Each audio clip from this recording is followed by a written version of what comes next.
Haunting at line part 27 chapter 21 the manipulator. আমি রেগে আছি।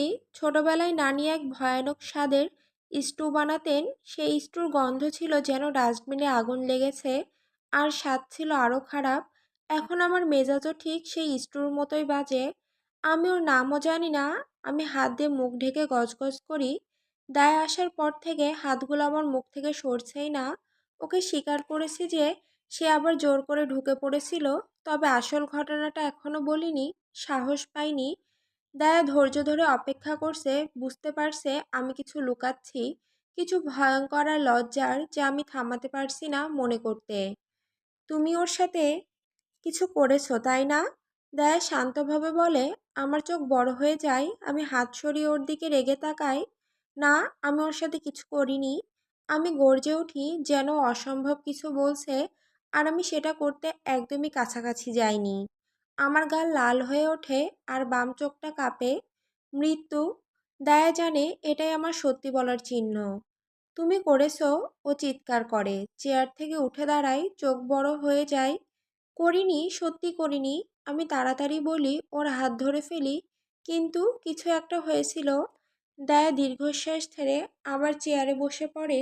রান্নাঘরের আইল্যান্ডের পাশে সরে গিয়ে মার্গারিটা হাতে নেয়। মুখে আতঙ্কের ছাপ নিয়ে বড় বড় করে দুই চুমুক খায়। তুমি ওর কাছে গিয়েছিলে? ও আন্দাজ করে নাকের রিং নিয়ে খেলা করতে করতে। ওর কথায় মাথায় যে দৃশ্যগুলো ভেসে ওঠে তাতে আমার রক্তচাপ বেড়ে যায়। আমি ঠোঁট কামড়ে মাথা নাড়ি। চোখে অপরাধের স্পষ্ট ছাপ। তাহলে ও তোমায় করেছে? আমি চুপ করে থাকি। চোখে অপরাধবোধ জ্বলজ্বল করে। দায়ের মুখ হা হয়ে যায়, চোখ গোল হয়ে ওঠে। মাগি, কি হলো এটা? ও চিৎকার করে কাছে এসে চোখে চোখ রেখে বলে, এটা কি সম্মতিতে হয়েছিল? এখানে আমি আটকে যাই, কারণ সেটা সম্মতিতে ছিল না। কিন্তু ও যদি তখন থামতো না, যদিও আমার সাথে কিছু করতো, আমি নিশ্চিতভাবে বলতে পারি আমি ওকে থামাতাম কি না, অথবা থামাতে চাইতাম কি না। তবু আমি মাথা নাড়ি না বলতে। দায়ার চোখে রাগের আগুন জ্বলে ওঠে। ওর ঠোঁট বেঁকিয়ে যায়। আমি ওর দিকে পিছিয়ে যাই। ওকে একটু ভয়ও লাগে। আমি ওর হাতে হাত রাখি। দায়া, এটা মানে প্রথমে সম্মতিতে ছিল না। শেষে কথাগুলো প্রশ্নের মতো শোনায়। স্বীকার করতে লজ্জা লাগে। ও চোখ মেলে তাকায়। প্রথমে মানে কি? ও এত ভালো ছিল যে তোমার মন বদলে গেল? আমি মুখ ঢেকে ফেলি, কিন্তু ও জোর করে হাত সরিয়ে নেয়। প্রায় নাক মুঠো করে মুখোমুখি হয়। তোমার চোখগুলো সুন্দর। আমি বলি, সব বল মাগি। ও গর্জে ওঠে। আমি চোখ বন্ধ করে দীর্ঘশ্বাস ফেলি। ও আমার আত্মা খেয়ে নিয়েছে দায়া। আমি মনে করি না ওটা এখনো ফেরত পেয়েছি। দায়া পেছনে সরে যায়, চোখে অবাক দৃষ্টি। আমি জানি তুমি আমাকে বিচার করতে পারো। আমিও নিজেকে বিচার করছি। আমি দুঃখিত গলায় বলি। ওর মার্গারিটা টেনে নিয়ে শেষ করে ফেলি। আমারটা তো অনেক আগেই শেষ। বেবি গার্ল, আমি তোমাকে বিচার করছি না, কিন্তু ঠিক বুঝতে দাও তো।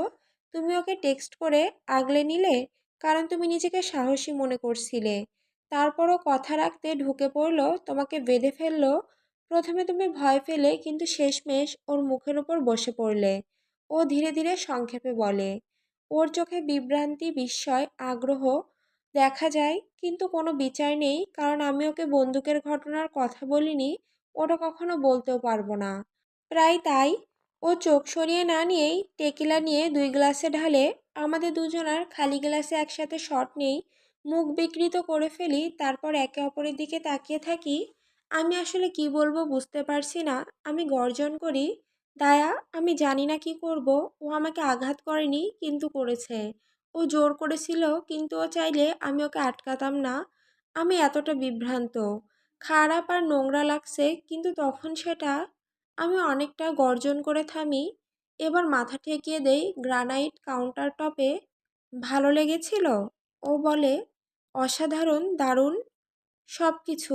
আমি স্বীকার করি, জীবনে কখনো এত তীব্রভাবে আমার হয়নি। দাম।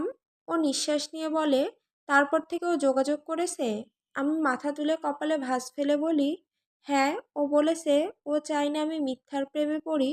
ও বলেছে ও নিজেকে যেমন আছে তেমন দেখাচ্ছে, কিন্তু ও মনে করে আমি ওর প্রেমে পড়ব।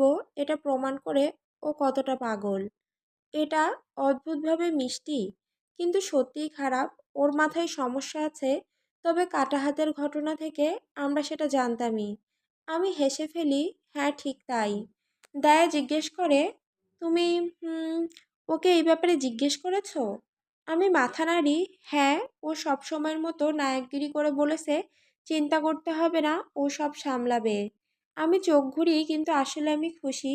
আমার ছাইকে অন্তত এইটুকু ভরসা করা যায় যে প্রয়োজনে কাউকে ধ্বংস করে দেবে। আমি জিজির জার্নাল টেনে নেই। আচ্ছা, এবার দয়া করে নানির মায়ের রহস্য সমাধানে মন দাও। দায়া সঙ্গে সঙ্গে ল্যাপটপ হাতে লাগায়, দ্রুত টাইপ করতে থাকে। জিজির মৃত্যুর সময় প্রায় 5টা 5 মিনিট ধরে হয়েছিল। তোমার গ্র্যান্ডফাদার নাকি তখন দোকানে গিয়েছিল, ফিরে এসে মৃতদেহ পেয়েছিল। কিছু সাক্ষী বলেছে ওকে 5টা 35 মিনিটে দোকানে দেখেছে, কিন্তু ও দোকানে ঢুকেছিল নাকি বের হচ্ছিল সেটা বলেনি। আমি মাথার নাড়ি। শেষের দিকে ডায়েরি এন্ট্রিতে জিজি আতঙ্কিতে লিখেছিল ও আসছে, কিন্তু ওকে তা বলেনি। রোনালদো না? দায়াত কাজ ঝাঁকায়, কিন্তু ডায়েরিতে তো জিজি লিখেছিল জন আগ্রাসী হয়ে উঠেছিল এবং জিজি তাকে ছেড়ে দেবে বলেছিল, তাই না? আমি ভ্রু কুঁচকাই, হ্যাঁ, কিন্তু ও জিজিকে মারবে বলে মনে করি না। ও জিজিকে খুব ভালোবাসতো। স্টকারও তো জিজিকে ভালোবাসতো। দায়া আমার হাতে হাত রাখে। অ্যাডি, আমি তোমায় ভালোবাসি তাই এই কথাটা বলছি। তুমি কি রোনালদোকে খুনি প্রমাণ করতে চাইছো, যাতে নিজের স্টকারকে ঘৃণা করার কারণ পেতে পারো? আমি হাত সরিয়ে চোখ নামিয়ে নিই। আমাকে ওকে ঘৃণা করার কারণ খুঁজতে হবে না, আমি গর্জন করে বলি। দায়া ভ্রু তোলে। আমি মাথা চুলকাই, কারণ ও একদম ভুলও বলে না। আমি চাই স্টকারকে ভালোবাসা যেন অসম্ভব হয়, কিন্তু আমাকে ভেতর থেকে কাঁপিয়ে দেয়। ও বলেছিল সাধারণভাবে আসলে আমি ওর প্রেমে পড়তাম। ও ভুল বলেনি, তবু আমি ওকে ভালোবাসতে পারি না। আমি ওর সাথে কখনোই কিছু করব না। সেই রাতে যা হয়েছিল সেটা শুধুমাত্র এক্সাইটমেন্টে হয়েছিল, অন্য কিচ্ছু না। এ কারণেই জিজির জন্য ন্যায় চাই। আমি শান্তভাবে বলি। দায়া নরম চোখে তাকায়। আমাকে কোনোদিন বিচার করে না। আমি কখনো জিজিকে দেখিনি, কিন্তু নানি ওকে অনেক ভালোবাসতো। আমি জিজির জন্য ন্যায় চাই, নানির জন্যও। এতে দায়া সন্তুষ্ট হয়। ভালো, কারণ আমি 40 দশকের সিয়াটলের এক ক্রাইম ফ্যামিলির খোঁজ পেয়েছি। আমি ঝুঁকে স্ক্রিনের দিকে তাকাই। তখন সালভ্যাটোরে পরিবার রাজত্ব করত। বস ছিল অ্যাঞ্জেলো স্যালভাটোর। ও 5জন লোকের ছবি দেখায়। মাঝের জন ক্লাসিক ইতালিয়ান মাফিয়া বসের মতো। চারপাশে ওর 4 ছেলে, ওদের 2জন মিলিটারি ইউনিফর্ম পরা। ওরা ওর 4 ছেলে, তবে ওরা গুরুত্বপূর্ণ নয়। পেছনে তাকাও। ছবির পেছনে এক ভদ্রলোক স্যুট আর টপ হ্যাট পরে দূরে তাকিয়ে আছে। এটাই একমাত্র ছবি, তবে আমার মনে হয় এটা রোনালদো হতে পারে। আমি স্ক্রিনের দিকে চেয়ে থাকি। যে কোনো পুরুষ 40 দশকে স্যুট আর হ্যাট পরতে পারে, কিন্তু তার মধ্যে কিছু আলাদা। তুমি দেখেছো? দায় উত্তেজিত স্বরে বলে। ওর চোখে কালশিটে, ঠোঁট ফাটা। আমি লক্ষ্য করি অ্যাঞ্জেলোর হাতও ফাটা। আমরা একে অপরের দিকে তাকাই, একই উত্তেজনা আমাদের চোখে। ছবির তারিখ কি জানো? দায়া হাসে। আমার চোখ বড় হয়ে যায়। বলে দাও। সেপ্টেম্বর 22, 1944। ঠিক 4 দিন পর যখন জিজি লিখেছিল রোনালদো আহত অবস্থায় এসেছিল। আমার মুখ হা হয়ে যায়। আমি ছবির দিকে তাকাই। হয়তো এই লোকই জিজির স্টকার আর ওর খুনি। আমি মাতাল। অবশেষে আমি আরও 2 গ্লাস মার্গারিটা খেয়ে ফেলেছি। আর দায়ের উজ্জ্বল বুদ্ধি হলো আরও টেকিলা শট খাওয়ার। আমার দুনিয়া ঘুরছে। যখন আমি সিঁড়ি বেয়ে উঠে যাচ্ছি, পেছনে হাসতে থাকা দায়া আমাকে ফলো করছে। আমরা দুজনেই হামাগুড়ি দিচ্ছি। হাত দিয়ে মেঝে ধরে রাখছি যাতে পড়ে না যাই। বিষ, তুমি আমাকে এত খাওয়ালে কেন? আমি হাসতে হাসতে বলি। যখন প্রায় পাশের দিকে পড়ে যাচ্ছি, আমার মনে হয়েছিল এটা একদম অ্যাপ্রোপ্রপার হবে, যেহেতু আমরা খুনের তদন্ত করছি। ও তোতলায় হাসতে হাসতে গলা কাঁপে। আমি নাক দিয়ে হেসে ফেলি। দৃষ্টি এখনো ঘুরপাক খাচ্ছে। আমি ওকে গেস্ট রুমে নিয়ে যাই, বিছানায় শুয়ে দেই। যদিও খুব একটা সাহায্য হয় না, কারণ ওর জিন্স খুলিয়ে দিতে গিয়ে দুবার আমাদের দুজনকে মেঝেতে ফেলে দেই। তোর জিন্স কিভাবে খুলবি? ও আমার প্যান্টের দিকে তাকিয়ে জিজ্ঞাসা করে। আমি হাত নাড়ি। আমার স্টকার খুলে দিবে। আমি রিটোর দেই, ও চোখ বড় বড় করে তাকায়, মুখে হাসি। যদিও তোর মধ্যে পিন ঢোকায় রেকর্ড করে রাখিস, আমি পরে দেখতে চাই। এই মুহূর্তে আমার স্টকারের সাথে কিছু করার আইডিয়াটা ভীষণ হাস্যকর মনে হচ্ছে। পরে হয়তো দুজনেই এই নিয়ে আফসোস করব, যদি মনে থাকে তখন। আমরা স্কুল গার্লদের মতো হেসে উঠি। ওর হাসি আমাকে রুম থেকে বের হওয়া পর্যন্ত ফলো করে। আমি দেওয়ালে হেলে পড়তে পড়তে নিজের রুমে ঢুকে যাই। জিন্স খোলার কোনো চেষ্টাই করি না, এমনিতেই বিছানায় পড়ে যাই। কম্বল আর সব কিছুর ওপরে আরও কয়েক সেকেন্ডের মধ্যে অচেতন হয়ে যাই। গালের ওপর চামড়ার ছোঁয়া পেয়ে আমার ঘুম ভাঙে। আমি গড়গড় করে উঠি, দুনিয়া এখনও ঘুরছে। চোখ খুলে দেখি আমার ছায়া বিছানার পাশে দাঁড়িয়ে আমার মুখ থেকে চুল সরিয়ে দিচ্ছে। ও গ্রেট! আমি গুড়মুড়ত করি, তুমি এসে পড়েছ? লিটল মাউস, তুমি কি মাতাল? অবভিয়াস, জিজ্ঞেস করার কি দরকার? আমি বিড়বিড় করি, মুখের কোণ দিয়ে গড়িয়ে পড়া লালা টেনে নেই। এখনো এতটাই মাতাল যে লজ্জা লাগছে না? কাঁপতে কাঁপতে উঠে বসি, রুমের চারপাশে তাকাই। লাইট এখনো জ্বালানো, মনে হয় আমি বন্ধ করতে ভুলে গিয়েছিলাম। আর আমার স্টোকারকে আলোতে দেখা খুব অস্বস্তিকর। আলোতে ওকে বেশি বাস্তব লাগে, আর সেটা আমি পছন্দ করি না। লাইট বন্ধ করো, আমি আদেশ দেই। ওর চোখে চোখ ফেলি না। আমি বেশি পছন্দ করি যখন ওর মুখের ছায়া কেবল দেখতে পাই। ও ঘুরে গিয়ে লাইট বন্ধ করে দেয়। আমি এতটাই অবাক হই যে প্রায় আরেকটা আদেশ দিয়ে ফেলতাম ও কি করে দেখার জন্য। আবারও অন্ধকারে লুকিয়ে যায় ও। যখন ও রুমের মধ্যে হাঁটে, অন্ধকার যেন ওর সাথে লেপ্টে থাকে। ওই অন্ধকার, আমি ঠিক বুঝতে পারি না আমাকে বেশি কি ভয় দেখায়, অন্ধকারের মধ্যে থাকে ও, না আলোতে থাকা ও। আমাকে জিন্স খুলতে হবে, আমি ধরে নিচ্ছি তুমি দেখবে, তাই না? এখন আমার মধ্যে যে সাহসের বন্যা বইছে তা পুরোটাই অ্যালকোহলের জন্য। কোনো ফলাফল নিয়ে ভাবছি না, ওর হুমকির কথাও মনে নেই। এমনকি যেই ভয়টা সব সময় থাকতো সেটাও এখন চাপা পড়ে গেছে। এখন মনে হচ্ছে আমি যে কোনো কিছু বলতে পারি, যে কোনো কিছু করতে পারি। যেন মাতাল থাকা আমাকে আরও বর্ম দিয়ে দিয়েছে, যদিও বাস্তবে এটা আমাকে আরও বেশি দুর্বল করে তুলেছে। ও দরজার কাছে হেলান দিয়ে দাঁড়িয়ে থাকে, হাত ক্রস করে আমাকে দেখতে থাকে যখন আমি জিন্সের বোতাম খুলি আর ধীরে ধীরে পায়ের নিচে নামাই। শোনো, আমি শুরু করি। প্যান্টের পা ফুটোর মধ্যে থেকে বের করার সময় হোঁচট খাই। কে এই স্কিনি জিন্স আবিষ্কার করেছে, আর আমি কেন পড়েছি? আমি তোমার নাম পর্যন্ত জানি না। তুমি কোনোদিন জিজ্ঞেস করনি? ও উত্তর দেয়, এখন জিজ্ঞেস করছি কিটি ক্যাট। অবশেষে পা বের করে নেই আর বিজয়ের হাসি দেই। এক পা শেষ, আরেকটা বাকি। শোনো, আমি আবার বলি। ওর মুখ খোলার আগেই, তোমাকে কিটি ক্যাট বলে ডাকতে আমার বেশ ভালোই লাগে, কিন্তু যখন তুমি সেটা চিৎকার করে বলবে তখন কিন্তু সেটা তেমন ভালো শোনাবে না। ও ঠাট্টা করে, গলা আগের চেয়ে কাছ থেকে শোনা যায়। আমি দেখেও দরজার থেকে সরে এসেছে। অন্ধকারের মধ্যে ওর অবয়ব এগিয়ে আসছে। আমি নাক দিয়ে হেসে উঠি। তুমি তাই ভাবো? আমি বাজি রাখি সেটা খুব ভালো শোনাবে। আমি চ্যালেঞ্জ ছুড়ে দেই। ওর পুরো শরীর যেন পাথর হয়ে যায়, আর এতে আমি আরও সাহস পাই।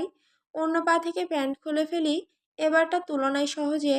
তারপর আমি বিছানার ওপরে উঠে যাই, গায়ে শুধু টি শার্ট।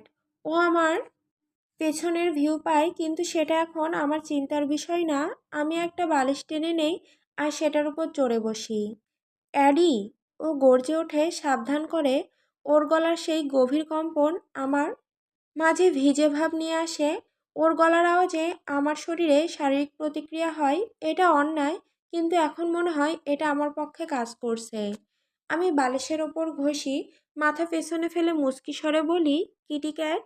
আমি চিৎকার করে উঠি যখন চোখের কোণ দিয়ে দেখি ওর হাত আমার দিকে ছুটে আসছে। অ্যালকোহল আমার সব রিফ্লেক্স মুছে দিয়েছে, তাই যখনও আমার চুল টেনে ধরে আমি কিছুই করতে পারি না। আমার পিঠ বাঁকা হয়ে যায় যখনও আমার মাথা পেছনে টেনে ধরে। ওর সেই সুন্দর দাগওয়ালা মুখ আমার উপরে নেমে আসে, সেই অভিশপ্ত ইন ইয়াং চোখ, ঘন চোখের পাপড়িতে ঢাকা।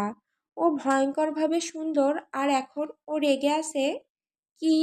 আমি নিরীহ মুখে নিঃশ্বাস ফেলে বলি। ও নিচে নেমে আসে আর নরমভাবে ওর ঠোঁট আমার ঠোঁটে ছুঁয়ে দেয়।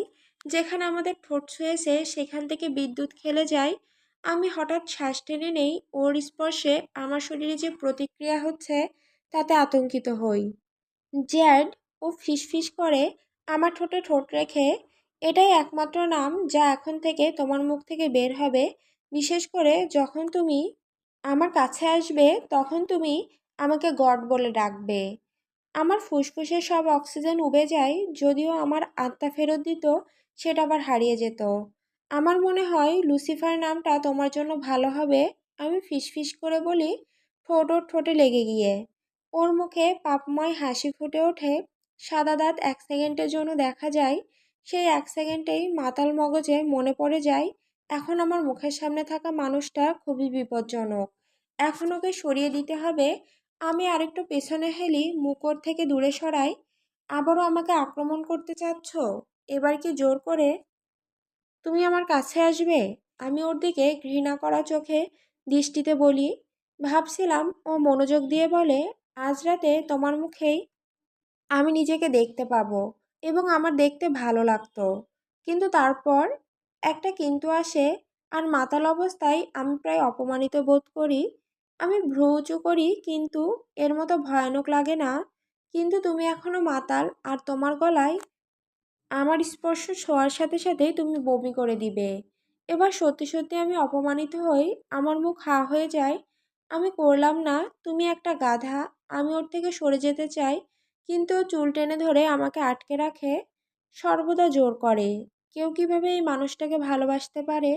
ও অন্ধকারে হেসে ওঠে এক নির্মম হাসি, কিন্তু সেই হাসিতে ওর মুখ শয়তানের রূপ নেয়। হ্যান্ডসাম অথচ নিষ্ঠুর। তাহলে তুমি বলতে চাচ্ছ তুমি চাও? ও ঠাট্টা করে, চোখ চাঁদের আলোতে চকচক করে। আমি ওর দিকে চোখ কুঁচকে তাকাই। কখনো না, জানো, তুমি ঠিকই বলেছিলে। আমি বমি করে দিতাম, কিন্তু সেটা তোমার জন্য নয়, বরং সেটা দেখে আমি এতটাই ঘৃণিত হতাম যে আমার মুখ দিয়ে ঝাঁঝালো শব্দ বেরিয়ে আসে কোনো রকম ফিল্টার ছাড়া। ভয় চাপা পড়ে গেছে, তাই মুখে কোনো রাশ নেই। ও ভ্রু উঁচু করে তাকায়, আর আমার মুখে শুকিয়ে যায়। শালা, ওর ভ্রু উঁচু করাটা এত ভয়ঙ্কর লাগে কেন? ও আমার দিকে তাকিয়ে থাকে, আমি নিঃশ্বাস আটকে থাকি। ওর ছেড়ে যাওয়ার, আমার মেরে ফেলার, আঘাত করার জন্য অপেক্ষা করি। যখন ওর আরেকটা হাত জিপারে যায় আর ধীরে ধীরে নামাতে থাকে, তখন আমি বুঝি আমি বিপদে পড়েছি। তুমি মুখ বন্ধ রাখতে পারলে না এডি। তুমি এত সাহসী হতে চাও না? তাহলে এখন দেখো বুদ্ধিমান মুখের ফল কি হয়। তুমি ঠিকই আমার সব কিছু গিলে খাবে, যেমন একটা খারাপ মেয়ে খায়, আর তুমি পছন্দ করলে কি না আমি পাত্তাই দিব না। ও হঠাৎ করে আমার মুখ ছেড়ে দেয়, কিন্তু যেই হাতটা আমার চুলে জড়ানো ছিল সেটা টেনে আগের জায়গায় নিয়ে আসে। আমি ঝাপসা চোখে ওর দিকে রাগে তাকাই, কিন্তু সেটা ওকে আরও উস্কে দেয়। ও দ্রুত কঠিন টানে নিজেকে আনন্দ দিতে থাকে। বেশি সময় লাগে না, ও আবার গর্জন করতে থাকে। গলার শিরাগুলো ফুলে ওঠে। আমার নাম কি? ও গর্জায়। কিটি। ও হঠাৎ নিজেকে ছেড়ে দিয়ে আমার গালে একটা চড় মারে। ব্যথা লাগে, কিন্তু তেমন ক্ষতি হয়নি। আমি দাঁতে দাঁত চেপে বলি, জেড। ও তীব্র শ্বাস নেয়। মুখ খোলো লিটিল মাউস, এখনই। আমি বুক না খোলায় ও আবার নিজের আমার গালে আঘাত করে, এবার আগের চেয়ে জোরে। আমি ওর এই চড় মারা নিয়ে ক্লান্ত হয়ে যাচ্ছি, ভেতরে ক্রোধ জ্বলতে থাকে। আমি ওকে কামড়ে ধরি। তুমি আসলে এখন আমাকে পরীক্ষা করতে চাও? ও চ্যালেঞ্জ ছুড়ে দেয়। সে অভিশপ্ত ভ্রু উঁচু করে ভারী শ্বাস নেয়। ওর ইং ইয়াং চোখে কামনা চকচক করে। আর ও যতই আমাকে শাস্তি দিক, তবুও এমনভাবে তাকায় যেন আমি ওর দামি রত্ন। অবশেষে আমি মুখ খুলি, চোখে ঘৃণা ছড়িয়ে দিয়ে। অপু পাপময় হাসি দিয়ে বলে, এখন আমাকে ধন্যবাদ দাও। আমি পাথরের মতো শক্ত হয়ে যাই, রাগে গা পুড়ে যায়। ও কি চাইছে? তুমি আমাকে ধন্যবাদ দাও কারণ আমি তোমাকে আমার সব কিছু দিচ্ছি, অ্যাডলাইন। ওর কণ্ঠে অন্ধকার এক শীতলতা নামে। আমি ভয়ের সঙ্গেও ওকে অস্বীকার করার সাহস খুঁজে পাই না। আমার মাথায় ভেসে ওঠে ওর বন্দুক মুখে ধরা, আমাকে বিছানায় বেঁধে ও যা চাইছে তা নিয়ে নেওয়ার দৃশ্য। সেই ভয় আমার হাড়ে গেঁথে যায়। ধন্যবাদ, আমি ক্রুদ্ধ কণ্ঠে কেঁপে কেঁপে বলি। কথা শেষ হতেই ওর কাজ করতে থাকে। ওর গলা থেকে গভীর গর্জন বের হয়, যেটা সোজা আমার তলপেটে গিয়ে আঘাত করে। আমি লবঙ্গের মতো লবণাক্ত স্বাদ জিভে অনুভব করি। খুব ইচ্ছে করে ওর মুখে এগুলো ফিরিয়ে দিয়ে থুতু ফেলে দিই। ফাক, ভালো মেয়ে। ও নিঃশ্বাস ফেলে বলে। এর জবাবে আমার চোখ থেকে অশ্রু গড়িয়ে পড়ে। ওর কথায় আমার গা শিরশির করে ওঠে, আর ঘৃণা আরও বেড়ে যায়। যখন শেষ ফোঁটা আমার ঠোঁটে পড়ে, ও আবার আমার মুখ চেপে ধরে, গাল চিপে ধরে, যাতে আমি এগুলো ওর মুখে ফিরিয়ে দিতে না পারি। গিলে ফেলো, ও আদেশ করে, কণ্ঠে হুমকির আঁচ। আমি গিলে ফেলি, কারণ কোনো উপায় নেই। ওগুলো আমার গলা দিয়ে নেমে যায়, সঙ্গে সঙ্গে আমার গলা দিয়ে বের হওয়ার কথা ছিল এমন হাজারটা অভিশাপ আটকে যায়। আমি তখনই থামি, অ্যালকোহলের ঘোর কেটে যায়, আর সেই মুহূর্তে আমি পুরোপুরি হুঁশে আসি। ও আমাকে এমনভাবে দেখতে থাকে যেন ও বুঝতে পারছে আমাকে খেতে চাইছে নাকি মারতে চাইছে। তুমি নিশ্চয়ই আমার জন্য ভিজে আছো, তাই না? তুমি গাধা, আমি ক্ষীণ অশ্রুভরা কণ্ঠে বলি। রেফারিং, এ যা হলো। দেখতে দাও লিটল মাউস। আমি ভ্রু কুঁচকে বিভ্রান্ত হয়ে তাকাই। তুমি নিজে আমাকে দেখাবে, ও নিজে মুখে বলে। আমি মুখ খুলে ওকে গালি দিতে যাই, কিন্তু আবার গাল চেপে ধরে, আর একটা অশ্রু পড়ে যায়। তুমি কি এখনো শেখোনি মুখ বেশি চালালে কি হয়? আমার মুঠো শক্ত হয়ে যায়, আঙুলের গিরা সাদা হয়ে যায় চাপে। এই লোক ভাবে আমি ওর প্রেমে পড়ব। হাসতে ইচ্ছে করে ওর মুখের ওপর। না, আমি চাই ওর মুখে নিজের হাতে দাগ কেটে দেই, কেটে কেটে ওকে ভেতরের মতো বাইরেও কুৎসিত করে দেই। তবু আমি ওর কথা মতো করি। ও আমাকে যা যা করতে বলে আমি তাই করি। ও আমার সেই বিদ্রূপ বুঝে, কিন্তু একটু বিরক্ত হয় না।